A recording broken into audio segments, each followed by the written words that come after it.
When we think about physical security, the primary consideration should be life safety goals. Life safety means protecting human life as the first priority.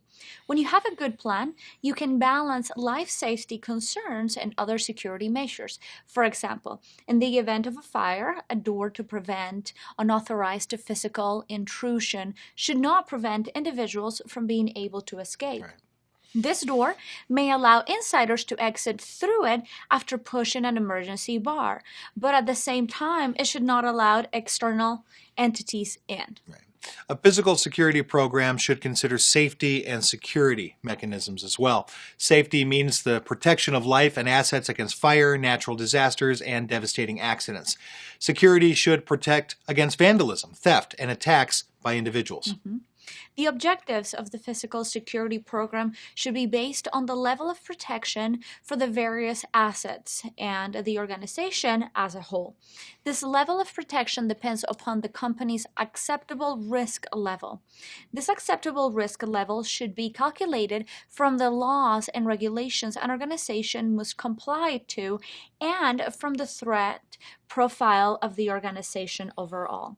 This means identifying who and what could damage business assets, identifying the types of attacks and crimes that could take place, and the consequences of business impact from these threats. The type of physical countermeasures should measure their adequacy or inadequacy against the organization's threat profile.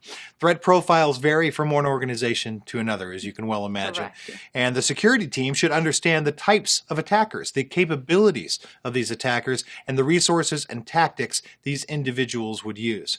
We're going to look at both safety and security mechanisms which every security professional should be aware of. Physical security should be deployed based on a layered defense model. That means that physical controls should work together in a tiered architecture.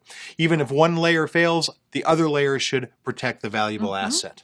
Layers should be developed from the parameter toward the asset. For example, you should have a fence, then facility walls, then an access control card device, then a guard and intrusion detection systems, and then locked computer cases and safes. This series of layers will protect the organization's most sensitive assets. Physical security means protecting resources. And these resources are a combination of things, right? People, processes, procedures, technology, and equipment. The design should be a solid physical security program. It should be methodical and should weigh the objectives of the program with the available resources. Although all organizations are different in nature, right? The approach for designing and maintaining a physical security program really is the same. The company should first define the vulnerabilities, threats, threat agents, and targets. Threats can be categorized into internal threats and external threats.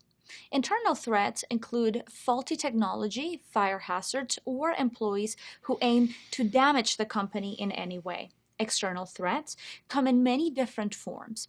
Government buildings are usually targeted for political revenge. If a company conducts abortions or animal research, then there will be the constant threat of activists. Banks and armed vehicles will be tempting targets for organized crime members. A physical security program should address the following: crime and disruption prevention through deterrence. This can be done through fences, security guards, warning signs, and so on. Reduction of damages through the use of delaying mechanisms. Locks, security personnel, and barriers can be used for this purpose. Crime or disruption detection is another one. This is the use of smoke detectors, motion detectors, and CCTV. Incident assessment includes security guards responding to detected incidents and determining the level of damage.